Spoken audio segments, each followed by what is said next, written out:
ఈ రోజే డౌన్లోడ్ చేయండి. మీ ఫేవరెట్ షోస్ చూడండి. ఏరా భూమి ఏముంది? అక్కేముంటుందని మీరు బావని అడుగుతున్నారేంటంటీ? పూరి ఏమో పెళ్ళంటుంది. మీరు దేని గురించి మాట్లాడుతున్నారో నాకేం అర్థం కావట్లేదు.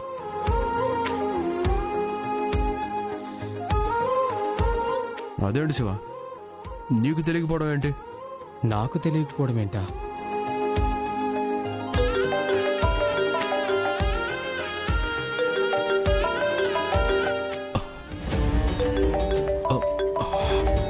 బిందు ఫోన్ చేస్తుందేంటి?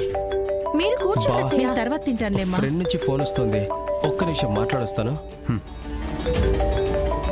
చాలు అత్తయ్య.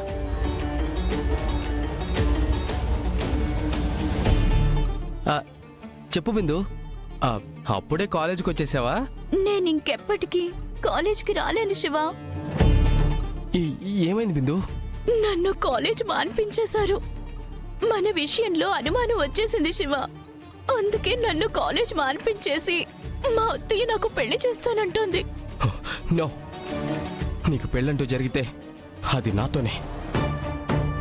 ఇప్పుడే నేను మీ ఇంటికి వస్తున్నాను. వద్దు శివ, వద్దు. నువ్వు రావద్దు. నువ్విక్కడికి రావడం చాలా ప్రమాదం. అది కాదు బిందు, ప్రమాదం అయితే నీకోసం ఎదిరిస్తాను, ప్రమోదం అయితే నీతో కలిసి నవ్వుతూ నడుస్తాను. నేను రావడం అయితే పక్కా బిందు, నువ్వేం టెన్షన్ పడుకో. ఎలా రావాలో నేను చూసుకుంటాను. బావా, ఫ్రెండ్ నుంచి ఫోన్ వచ్చింది, కాలేజ్ దగ్గర ఉన్నాడంట, ఏదో అర్జెంట్ అంట. నేను వెళ్ళొస్తాను. శివ, టిఫిన్. ఆకలిస్తే క్యాంటీన్లోనే తినేస్తానండి, మీరు తినేయండి. బావా వెళ్ళొస్తాను. అక్క బాయ్.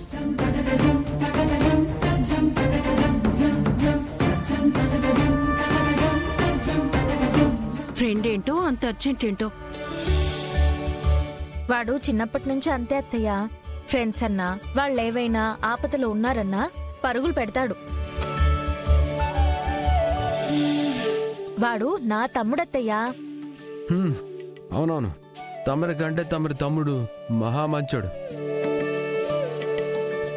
12 కాపురానికి 12 సూత్రాలు మర్చిపోతున్నావు బావా.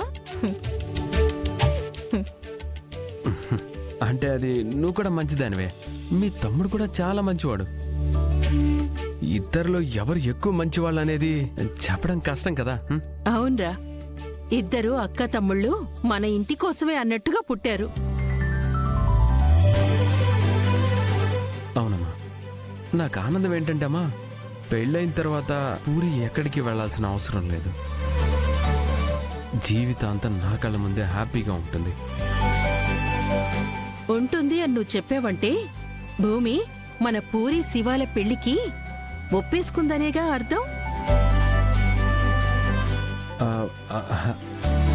అంటే అమ్మా అది వాళ్ళ పెళ్లి విషయంలో నాకే అభ్యంతరం లేదత్తయ్యా.